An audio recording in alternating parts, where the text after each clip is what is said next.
Entró a un taller de mala muerte buscando un mecánico. Encontró al esposo que lloró durante 7 años. El Mercedes plateado frenó frente al taller como si el asfalto no mereciera su peso. Era un modelo del año, con esos rines que cuestan más que el sueldo mensual de 3 mecánicos juntos. La puerta se abrió despacio, y de ella descendió una mujer que no encajaba en ningún rincón de ese lugar. Valentina Ríos Monterde tenía 42 años, aunque nadie le daba más de 35. Alta, de cabello oscuro recogido con esa clase de descuido estudiado que solo se logra con tiempo y dinero, vestía un blazer color marfil sobre pantalones de lino beige. Sus zapatos eran italianos, su reloj suizo, su expresión de alguien que no acostumbra a esperar. El taller se llamaba simplemente Servicios Ramos y llevaba años en esa esquina del barrio industrial. No era un lugar elegante, era un lugar honesto, que es algo completamente distinto. Las paredes tenían el color gris del tiempo acumulado, las herramientas colgaban en orden severo sobre tableros de madera oscura y el suelo de cemento guardaba en sus grietas la historia de 1000 derrames de aceite. 3 vehículos esperaban en distintas etapas de intervención. 2 empleados jóvenes levantaron la vista cuando ella entró. Uno de ellos se limpió las manos en el overol, sin darse cuenta de que ya no servía de nada. Valentina no los miró. Su atención fue directa hacia el fondo del taller, donde una figura trabajaba inclinada sobre el motor abierto de una camioneta vieja. Solo se veía la espalda, los hombros anchos cubiertos por un overol azul marino, con el nombre del taller bordado en blanco, y las manos moviéndose con esa precisión tranquila de quien lleva décadas haciendo lo mismo y ya no necesita pensarlo. «Buenas tardes», dijo Valentina con la voz de quien está acostumbrada a que el mundo responda de inmediato. Uno de los empleados jóvenes se acercó rápido, sonriendo con esa mezcla de nerviosismo y ganas de ayudar que da la inexperiencia. «Buenas tardes, señora. ¿En qué le podemos servir? Hay un sonido extraño en la dirección, algo que empezó esta mañana. Necesito que lo revisen hoy». El muchacho asintió y fue a buscar las llaves del Mercedes. Valentina cruzó los brazos y volvió a mirar hacia el fondo del taller. La figura de espaldas seguía trabajando, ajena a su presencia, o al menos eso parecía. Había algo en esa indiferencia que le resultó, sin saber por qué, ligeramente irritante. No era la primera vez que Valentina pisaba un taller mecánico. Hacía muchos años, en otra vida que prefería no recordar con demasiado detalle, había pasado horas en lugares parecidos, sentada en una silla plástica leyendo alguna revista vieja, esperando a que él terminara su turno. Pero eso era otra Valentina. Una que todavía creía que el amor era suficiente para sostener cualquier cosa. El empleado joven maniobró el Mercedes hacia el interior y comenzó la revisión con el entusiasmo de quien quiere impresionar. Valentina se quedó de pie cerca de la entrada, el teléfono en la mano aunque sin mirar la pantalla, con esa actitud particular de las personas que están físicamente en un lugar pero mentalmente en otro. Fue entonces cuando la figura del fondo se incorporó, se limpió las manos con un trapo gris, giró el cuello para desentumecer los músculos y se dio vuelta. Valentina no reaccionó de inmediato.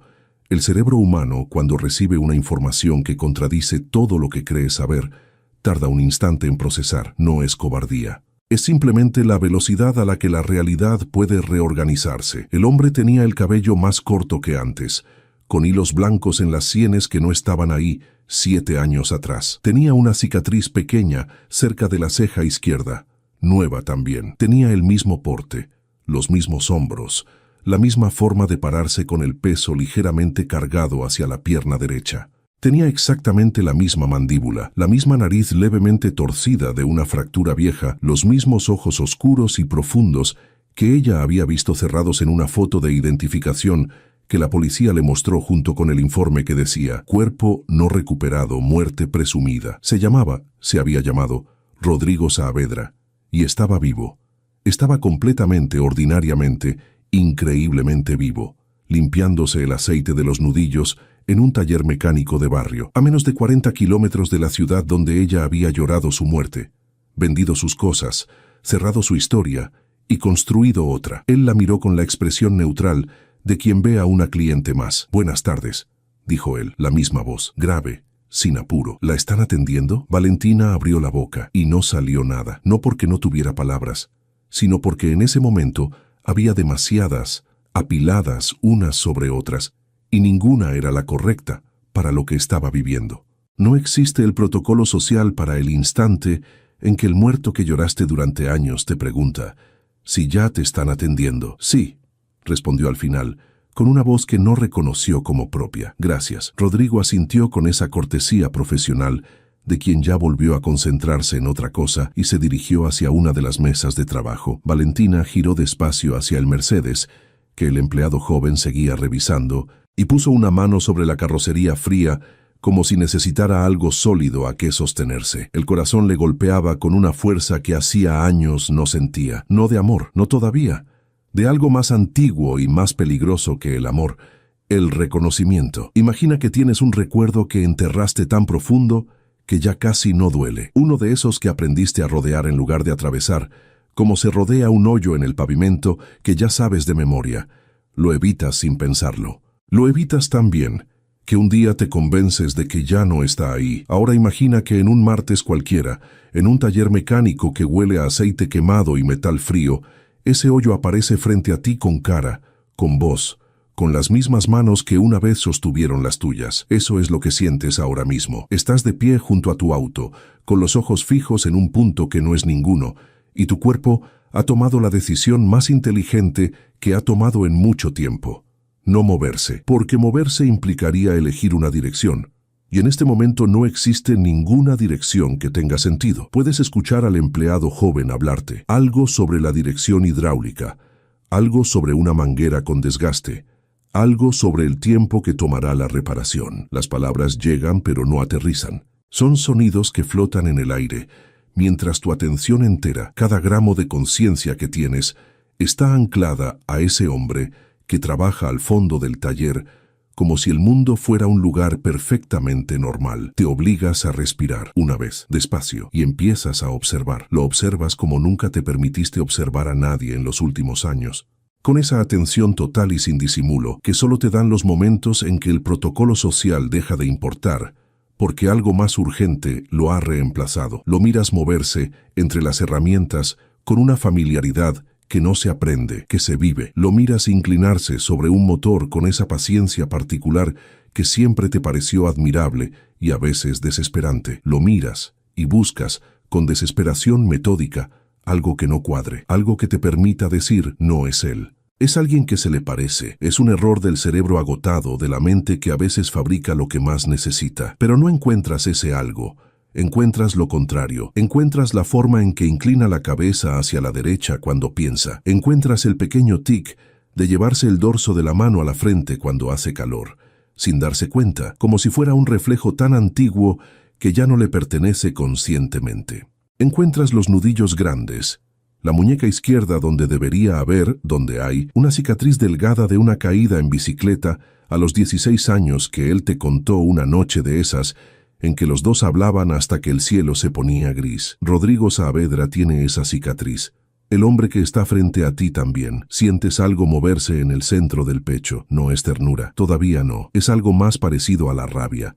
Aunque tampoco es exactamente eso. Es la sensación específica de quien descubre que una verdad que aprendió a vivir con enorme esfuerzo podría no ser verdad en absoluto. Y eso, antes de ser alivio, antes de ser alegría, es una forma de violencia, porque tú lo lloraste. Eso es lo que nadie que no lo haya vivido puede entender completamente. Llorar a alguien no es solo llorar, es un proceso largo y brutal de desmantelamiento. Es aprender a referirte a él en pasado. Es vaciar su lado del closet en una tarde de sábado que te tomó 6 meses preparar. Es responder, gracias, ya estoy bien, cuando en realidad no sabes si alguna vez volverás a estar bien del todo. Es construir, ladrillo por ladrillo, una nueva versión de ti misma que pueda funcionar sin esa persona, que pueda levantarse, trabajar, reír en cenas con amigos, tomar decisiones, crecer, prosperar. Y tú lo hiciste.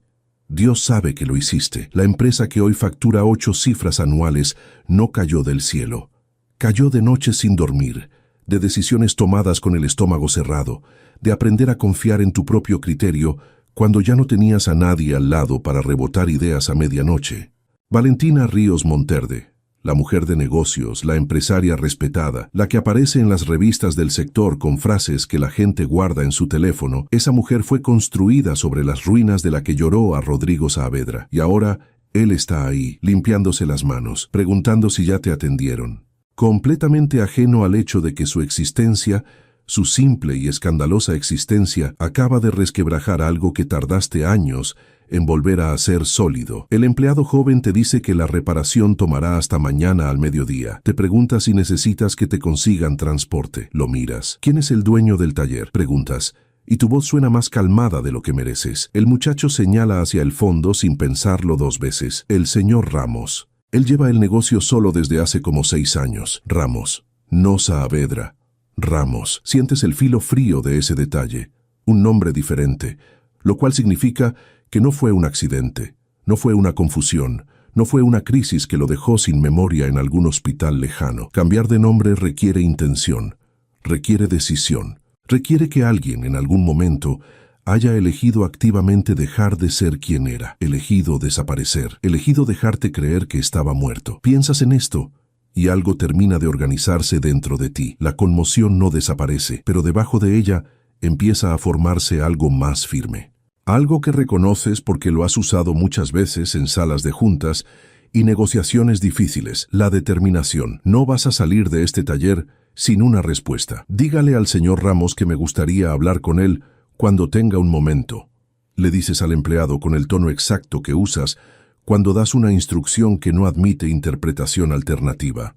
Es personal. El muchacho asiente ligeramente intimidado y va hacia el fondo. Tú te quedas quieta, esperando, como has aprendido a hacer con todo lo que importa de verdad, sin prisa visible, pero sin ninguna intención de moverte. ¿Qué harías tú en ese momento? ¿Confrontarías o esperarías a tener más información antes de hablar? El empleado joven llegó al fondo del taller con esa caminata levemente insegura de quien lleva un mensaje que no pidió. Se acercó al hombre que todos conocían como el señor Ramos, le dijo algo en voz baja y señaló discretamente hacia donde estaba Valentina. Rodrigo no se dio vuelta de inmediato. Terminó lo que estaba haciendo con la misma calma de siempre. Apoyó la herramienta sobre la mesa con cuidado y solo entonces levantó la vista hacia la mujer que esperaba cerca de la entrada. Desde esa distancia, bajo la luz blanca y sin piedad de los tubos fluorescentes del taller, la observó durante exactamente 3 segundos. 3 segundos que no parecieron costarle nada. Luego se limpió las manos en el trapo gris, lo dobló sobre el borde de la mesa con el mismo gesto mecánico de siempre y caminó hacia ella con paso tranquilo. No era la calma de alguien que no reconoce, era algo más complejo y más difícil de nombrar. Era la calma de alguien que lleva años preparándose para un momento exactamente como este, que lo ha imaginado cientos de veces en noches de insomnio, que ha ensayado mentalmente cada variante posible y que cuando el momento finalmente llega, descubre que ningún ensayo era suficiente. Se detuvo a 1,5 metros de distancia, la distancia profesional. La distancia que se usa con los clientes. Me dicen que quiere hablar conmigo, dijo con la voz completamente neutral. Valentina lo miró a los ojos y supo, con la certeza absoluta, que dan algunas cosas que no necesitan explicación, que él la había reconocido desde el primer momento, no desde que el empleado fue a buscarlo, desde antes, desde que ella entró por esa puerta con su blazer color marfil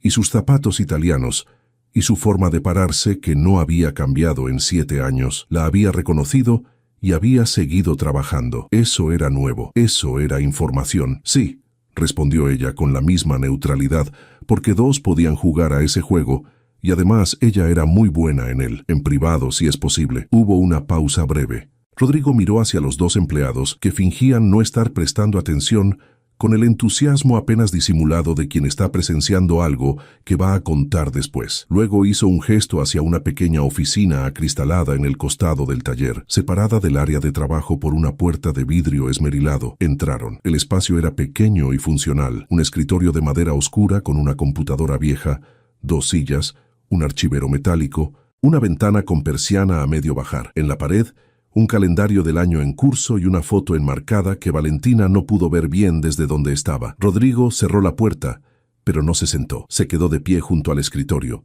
los brazos cruzados, con esa postura que ella recordaba de las discusiones difíciles de antes, cuando él no quería ceder pero tampoco quería pelear, la defensiva tranquila de siempre. Usted dirá, dijo él.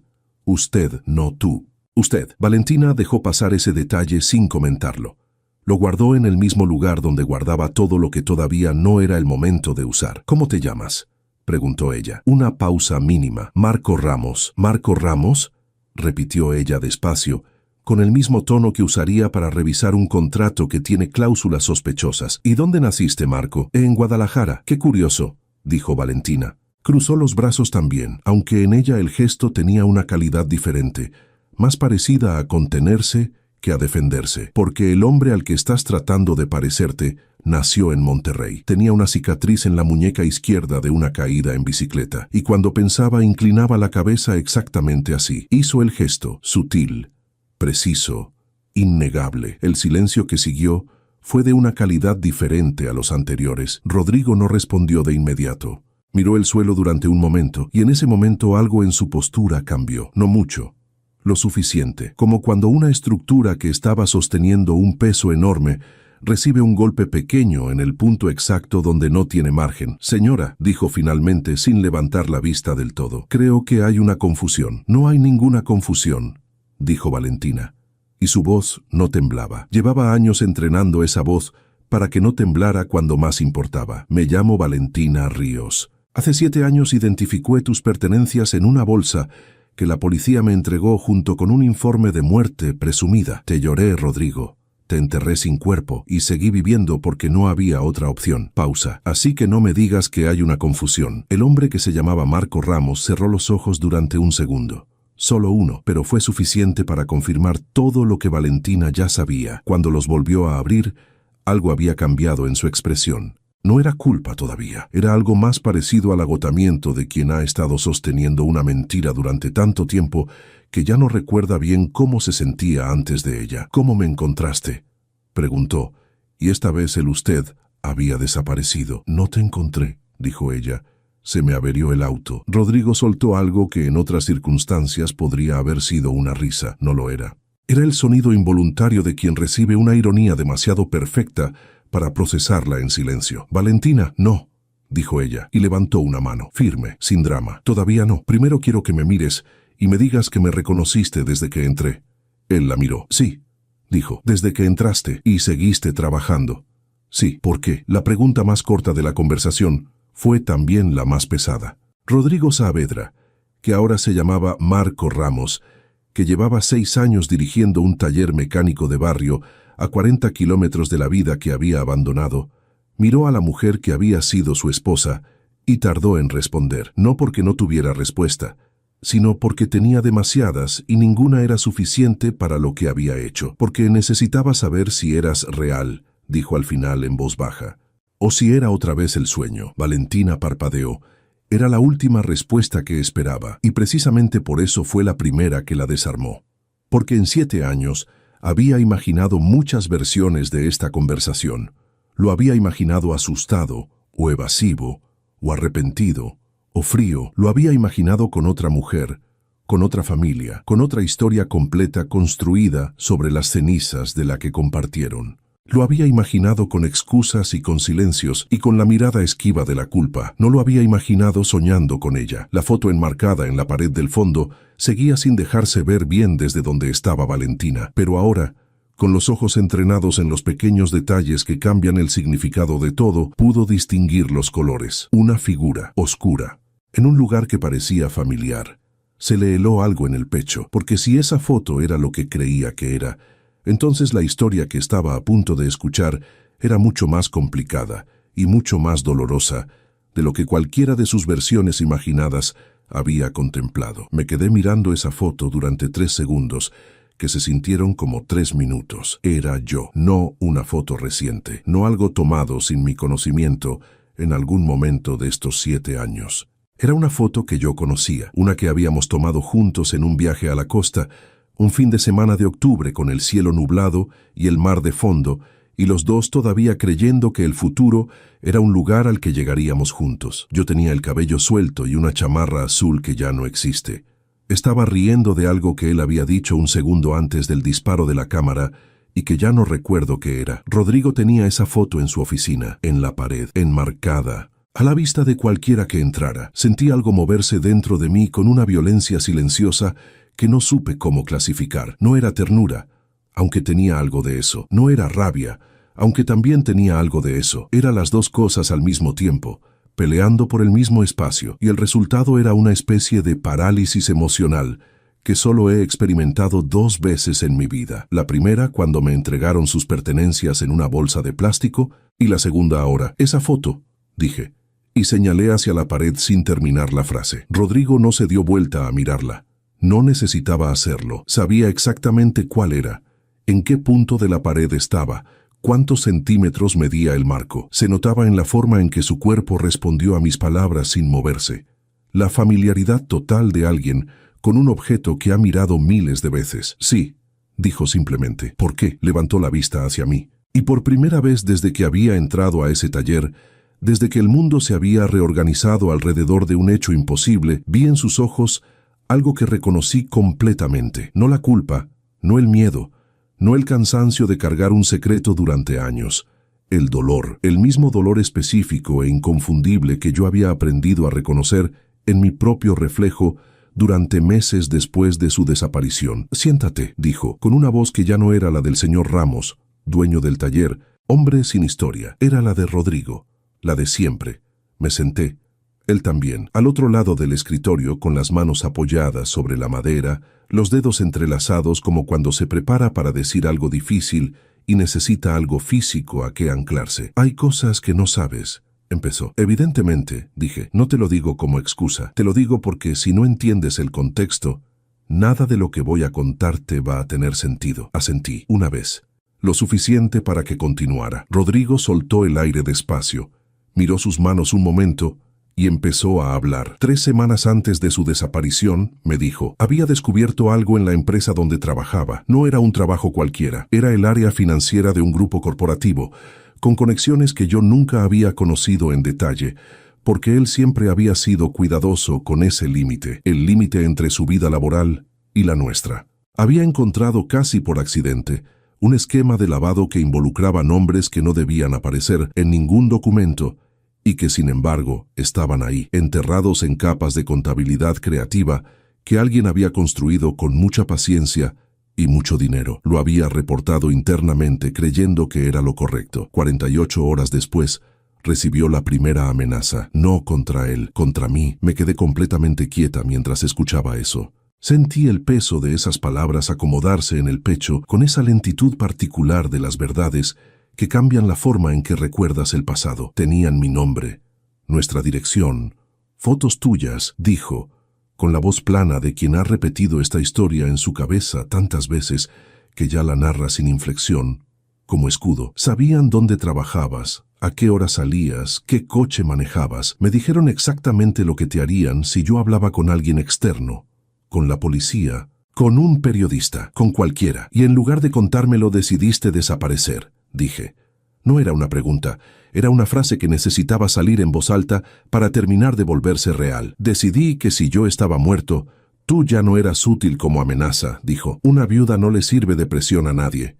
Una esposa sí. El silencio que vino después fue de los que ocupan todo el espacio disponible en una habitación. Procesé eso. Lo procesé de la misma forma en que he aprendido a procesar las cosas que me cuestan, despacio, por partes, sin permitirme la reacción inmediata, porque la reacción inmediata rara vez es la correcta. Y nunca consideraste que yo podría haber elegido, dije finalmente, con una calma que me costó más de lo que voy a admitir en voz alta, que podría haber sido mi decisión también enfrentar ese riesgo contigo, en lugar de recibirlo sola de otra forma. Rodrigo me miró. Tenías 27 años, Valentina. Tú tenías 29. Yo era quien había cometido el error de reportarlo. El error fue no confiar en mí, dije. Y esta vez sí se oyó algo en mi voz. No era rabia todavía. Era algo más antiguo y más profundo que la rabia. Era el dolor específico de quien descubre que la persona que más amaba tomó la decisión más importante de ambas vidas sin consultarle. Todo lo demás, lo entiendo. El miedo, la amenaza, la lógica de desaparecer, lo entiendo. Pero Rodrigo, me dejaste creer que estabas muerto. Me dejaste hacer el duelo. Me dejaste reconstruir mi vida entera sobre una mentira que tú fabricaste para protegerme, sin preguntarme si quería esa protección. Él no respondió, porque no había respuesta correcta para eso, y los dos lo sabíamos. ¿Siguen siendo una amenaza?, pregunté después de un momento. ¿Los que te hicieron desaparecer siguen siendo peligrosos? Una pausa. No, dijo. El caso salió a la luz de todas formas, 3 años después. Por otro lado, hubo arrestos. El grupo se desarticuló. Desde entonces, repetí y sentí el filo de lo que venía antes de que lo dijera. Desde entonces no había ninguna razón real para seguir desaparecido, dijo, en voz muy baja, excepto que para ese momento tú se detuvo, ya habías seguido viviendo. Terminé yo con una voz que sonó más tranquila de lo que me sentía. Ya había construido algo, y tú no sabías cómo volver sin destruirlo. Rodrigo levantó los ojos hacia mí, y en esa mirada estaba todo. La respuesta que no había podido formular en palabras, el peso de 4 años de inmovilidad, después de que el peligro había pasado, la cobardía que no era exactamente cobardía, sino algo más parecido al terror de llegar demasiado tarde, y encontrar que el espacio que había dejado ya no existía. Vi cuando saliste en una revista, dijo, hace 4 años. La primera vez leí la entrevista completa. 3 veces no dije nada. ¿Estabas bien?, continuó con una voz que tenía algo roto en los bordes. Estabas más que bien. Habías construido algo increíble. Y yo era un mecánico en un taller de barrio con tu foto en la pared y sin ningún derecho a aparecer en tu vida y deshacer todo eso. Me quedé mirándolo durante un momento largo. Pensé en los 7 años, en los primeros 12 meses que prefirieron no recordar con demasiado detalle. En la primera vez que firmé un contrato importante y no tuve a quién llamar para contárselo. En las noches que aprendí a habitar de otra manera. En la versión de mí misma que construí ladrillo por ladrillo sobre el terreno de su ausencia. Pensé en la foto en la pared de esta oficina pequeña que huele a aceite y a tiempo. Y pensé en la pregunta que todavía no había hecho. La más importante, la que define todo lo que viene después de este momento. ¿Qué quieres tú ahora, Rodrigo? Pregunté, no lo que crees que mereces, no lo que crees que es posible, lo que quieres. El silencio antes de su respuesta duró exactamente lo suficiente para ser honesto. Hay momentos en la vida que no se anuncian con fanfarria, no llegan con música de fondo ni con la claridad cinematográfica que uno imagina cuando piensa en los grandes puntos de inflexión de una historia. Llegan en oficinas pequeñas que huelen a aceite, con luz fluorescente, con el ruido sordo de un taller mecánico filtrándose por una puerta de vidrio esmerilado. Llegan exactamente así. Rodrigo tardó en responder, no porque estuviera calculando, sino porque la pregunta era de las que merecen el tiempo que necesitan, y los dos lo sabíamos. Afuera, uno de los empleados movió una herramienta sobre una superficie de metal, y el sonido llegó amortiguado, casi irreal, como si el mundo exterior estuviera ocurriendo en otro plano de existencia, completamente separado del de esta oficina. Te quiero a ti, dijo finalmente. Siempre te quise a ti. Eso no cambió nunca. Valentina lo escuchó sin moverse. Pero sé que eso no es suficiente, continuó, con la voz de quien ha aprendido a ser honesto, a fuerza de haberlo sido demasiado tarde. Sé que no puedo llegar después de 7 años con esa frase, y esperar que resuelva algo. No soy tan ingenuo y tampoco quiero serlo contigo. ¿Qué significa eso en términos concretos?, preguntó Valentina. Significa que lo que yo quiera no puede ser la variable principal de esta ecuación, dijo Rodrigo. Tú eres quien construyó una vida. Tú eres quien hizo el duelo. Tú eres quien tiene algo que perder si este momento se maneja mal. Yo llevo 6 años con tu foto en una pared y sin nada más que un taller que funciona y una culpa que aprendí a cargar. El peso no es equivalente. Valentina lo miró durante un momento largo. Eso es lo más honesto que me has dicho desde que entré, dijo. Estoy intentando no cometer el mismo error 2 veces. ¿Cuál error? Tomar decisiones sobre tu vida sin preguntarte. El aire entre los dos cambió con esas palabras, no de forma dramática, de esa forma quieta y profunda en que cambian las cosas cuando algo verdadero es dicho en voz alta por primera vez, y ya no puede ser retirado. Valentina se levantó de la silla despacio, no hacia la puerta, hacia la pared donde estaba la foto. Se detuvo frente a ella y la miró de cerca por primera vez. El mar gris de fondo, la chamarra azul, la risa de un instante, que no sabía que estaba siendo capturado. Recordó ese día con una nitidez que la sorprendió, porque hay recuerdos que uno cree haber archivado tan profundo que ya no tienen textura, y de pronto están ahí completos, con olor y temperatura, y el sonido exacto de las olas de ese octubre. ¿Por qué la tienes aquí?, preguntó, sin darse la vuelta, donde cualquiera puede verla. Hubo una pausa. Porque era lo único honesto que podía hacer, dijo Rodrigo desde atrás. Había terminado de mentirme a mí mismo sobre todo lo demás. Eso no podía guardarlo en un cajón. Valentina cerró los ojos un segundo, Pensó en lo que significaba perdonar, no la versión simplificada que la gente menciona en frases cortas, no el concepto abstracto, sino el acto real y concreto de perdonar a alguien que tomó la decisión más devastadora de tu vida, creyendo que te protegía.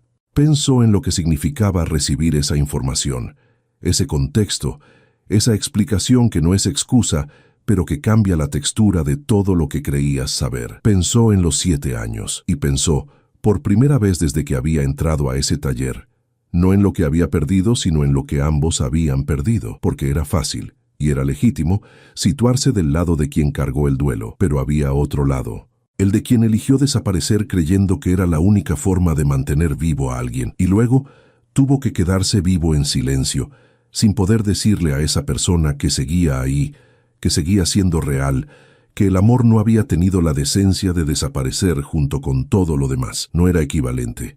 Rodrigo tenía razón en eso, pero tampoco era simple.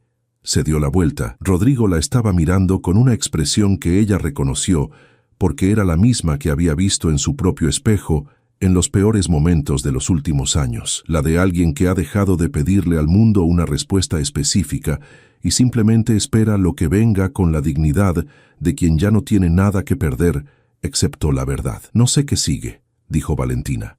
Y no voy a fingir que lo sé solo porque sería más ordenado tener una respuesta clara en este momento. No te pido una respuesta clara. Sé que no me la pides. Te lo estoy diciendo de todas formas porque necesito que entiendas que no me voy a ir de aquí fingiendo que esto no pasó. Pero tampoco me voy a quedar aquí fingiendo que 7 años no pasaron. Rodrigo asintió. Lo que sí sé, continuó ella, y su voz tenía ahora esa textura particular de las cosas que se dicen cuando ya no queda energía para el filtro, solo para la verdad, es que merezco la historia completa. No el resumen, no la versión editada para protegerme, la historia completa, con todo lo que pasó desde el día que decidiste desaparecer hasta hoy. Y después de eso, con esa información, voy a tomar mis propias decisiones. Como debí haber podido hacer desde el principio. Te mereces eso y más, dijo Rodrigo. Lo sé, respondió ella sin arrogancia, solo con la certeza tranquila de quien ha aprendido a su costo cuánto vale. Afuera, el taller seguía funcionando. El mundo seguía siendo el mismo que había sido esa mañana, cuando Valentina salió de su casa en su Mercedes plateado, sin saber que el día iba a reorganizarse alrededor de un hecho que creía imposible. Pero algo fundamental había cambiado, no entre ellos todavía, eso era demasiado pronto para saberlo, sino en ella, en la forma en que iba a cargar este día de aquí en adelante. Porque hay una diferencia enorme entre vivir con una pérdida y vivir con una verdad. La pérdida tiene un peso fijo que aprendes a distribuir. La verdad es más complicada. La verdad se mueve, se expande, cambia de forma según el ángulo desde el que la mires. La verdad de que Rodrigo estaba vivo, de que lo había estado todo el tiempo, de que había una razón y esa razón era ella. Era el tipo de verdad que iba a tardar tiempo en encontrar su forma definitiva. Y Valentina Ríos Monterde, que había aprendido a construir sobre terrenos difíciles, que había levantado una empresa donde otros veían solo ruinas, que había convertido el dolor en arquitectura, sabía mejor que nadie que el tiempo no era el enemigo, era el material. Se acercó al escritorio. Tomó una tarjeta de presentación de la pequeña pila que había junto al teclado. La leyó. Marco Ramos, Servicios Ramos, un número de teléfono, una dirección. La giró en sus dedos un momento. Luego sacó su propio estuche de tarjetas del bolsillo interior del blazer y dejó una sobre el escritorio. Valentina Ríos Monterde, directora general. El logo de la empresa en relieve dorado sobre fondo blanco. Cuando estés listo para contarme todo, dijo, guardando su tarjeta de él con la misma calma con que firmaba contratos que movían millones, me llamas, no para recuperar nada, no para resolver nada esta misma semana, solo para hablar con honestidad, que es lo que debió pasar hace 7 años. Caminó hacia la puerta. La abrió. Se detuvo un segundo sin darse la vuelta. Y Rodrigo, dijo. Sí, cambia el nombre del taller. Salió. Afuera, el empleado joven le informó que el Mercedes estaría listo al día siguiente, antes del mediodía. Ella asintió. Pidió un servicio de transporte, y mientras esperaba sentada en la única silla plástica disponible cerca de la entrada, miró sus manos durante un momento largo. Luego, sacó el teléfono, y por primera vez, en 7 años, no supo a quién llamar para contarle lo que acababa de pasar, porque la única persona a quien alguna vez Había querido contarle todo.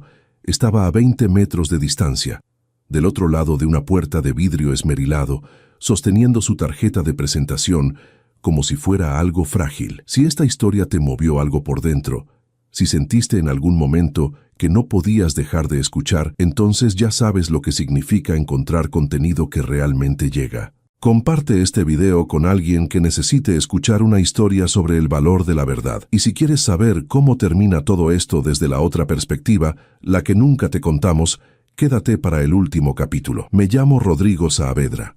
Aunque durante 6 años firmé todo como Marco Ramos, aunque mis empleados me llaman así, aunque el registro del taller, la cuenta bancaria, el contrato de arrendamiento del local y la credencial de elector que guardo en el cajón izquierdo del escritorio, dicen otro nombre. Me llamo Rodrigo Saavedra. Nací en Monterrey. Tuve una vida antes de esta. Tuve una mujer que era la persona más extraordinaria que he conocido y tomé la peor decisión de mi vida creyendo que era la mejor. Eso es lo que hay que entender primero. No lo digo para construir una defensa. A estas alturas ya no me interesa defenderme. Lo digo porque la historia que escucharon hasta ahora es la historia de lo que Valentina vio, lo que Valentina sintió, lo que Valentina tuvo que cargar. Y esa historia es verdadera, y es justa, y merece ser contada exactamente como fue contada. Pero hay otra capa, la del hombre que tomó esa decisión y luego tuvo que vivir con ella. No como castigo abstracto, no como concepto moral, sino como la realidad concreta y cotidiana de levantarse cada mañana siendo alguien que eligió desaparecer y que con cada día que pasaba sin deshacer esa elección, la volvía un poco más permanente. Déjenme contarles cómo fue ese primer año. Salí de la ciudad con lo que cabía en una mochila y una cantidad de dinero en efectivo que había ido retirando en cantidades pequeñas durante las 3 semanas anteriores, después de recibir la primera amenaza. Mientras fingía que todo era normal. Fingir que todo es normal cuando sabes que hay personas que tienen fotos de tu esposa y saben su horario es el ejercicio más agotador que existe. Cada noche llegaba a casa, la veía, y tenía que sostener una conversación ordinaria sobre cosas ordinarias, sabiendo lo que sabía. No le dije nada, y sé lo que eso significa. Sé exactamente lo que significa, y no voy a minimizarlo envolviéndolo en justificaciones que suenan bien. Tomé la decisión de que yo sabía mejor que ella lo que debía hacerse, que mi criterio sobre su seguridad era más válido que su propio derecho a elegir, que protegerla significaba excluirla, y eso independientemente de la amenaza que existía, independientemente del miedo real que sentía, fue una forma de no respetarla.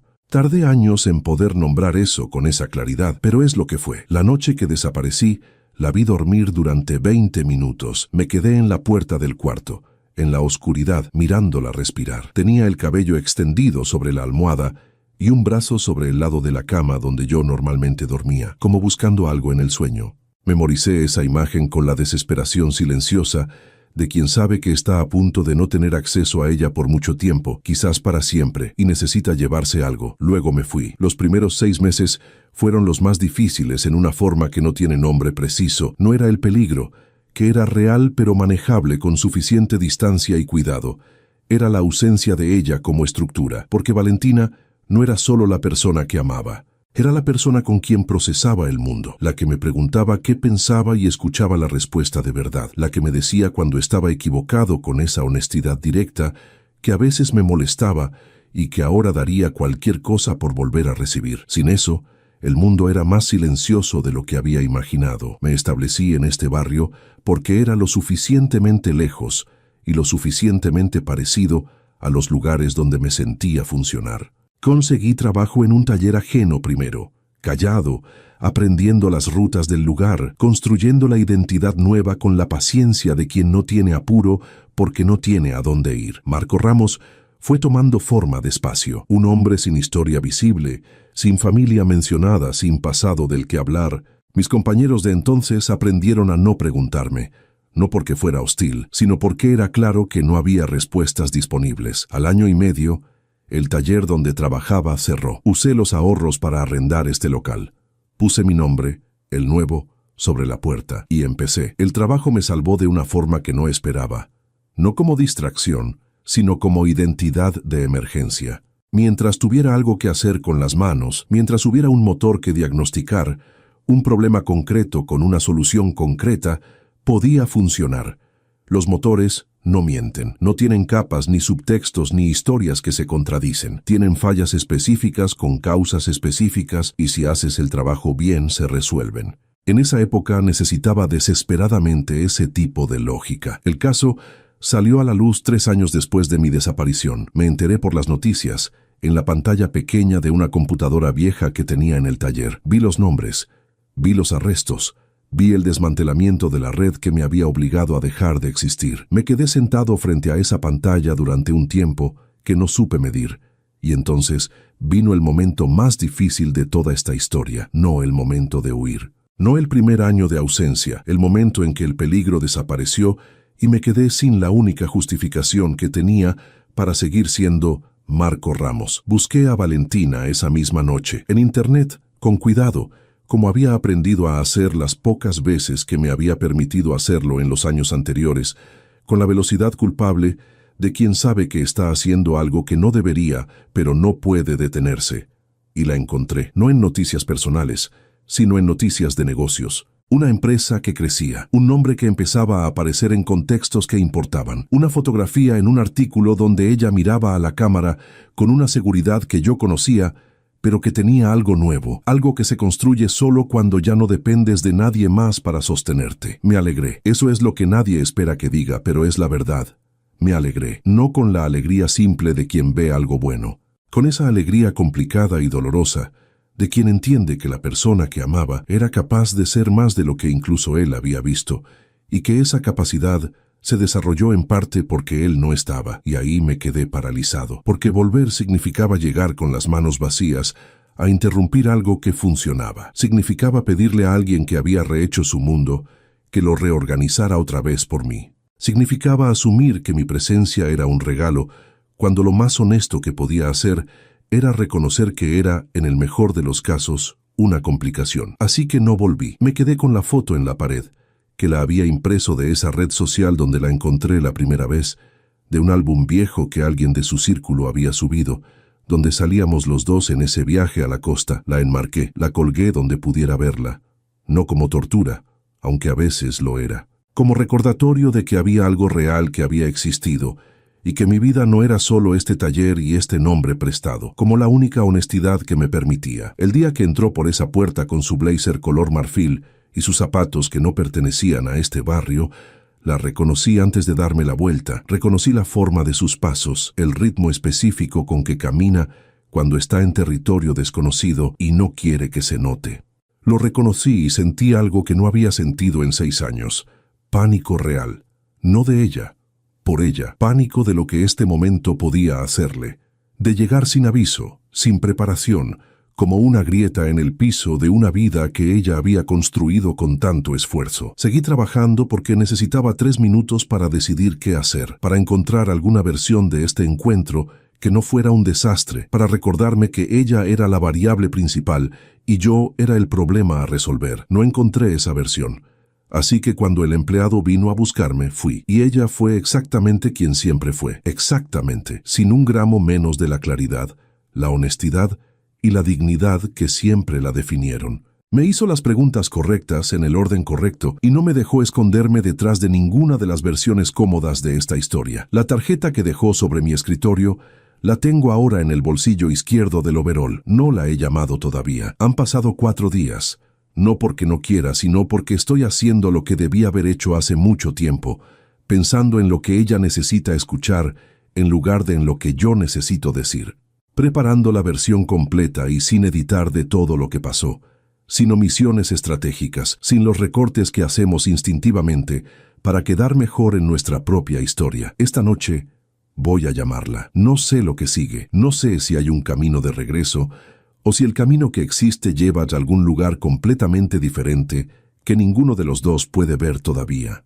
No sé si lo que siente ella por mí tiene algún resto útil debajo de todo el peso que le dejé cargar, o si lo que yo siento por ella sobrevive el encuentro con la persona real que es ahora, que es más de lo que era, y distinta de formas que todavía estoy aprendiendo a leer. Lo que sé es esto, que hay una diferencia entre desaparecer por miedo y quedarse por cobardía, y que durante 4 años, después de que el peligro pasó, elegí lo segundo. Y esa es la parte de esta historia de la que soy completamente responsable, sin contexto que la suavice, sin miedo externo que la justifique. Esa es la parte que le debo, no como confesión para aliviar mi conciencia, sino como información que ella merece tener para tomar sus propias decisiones. Esta noche voy a llamarla, y esta vez, pase lo que pase, voy a dejar que sea ella quien elija. Hay algo que este taller me enseñó en 6 años de trabajo honesto y vida silenciosa, que los motores no mienten, pero las personas sí podemos elegir dejar de hacerlo, que nunca es el momento perfecto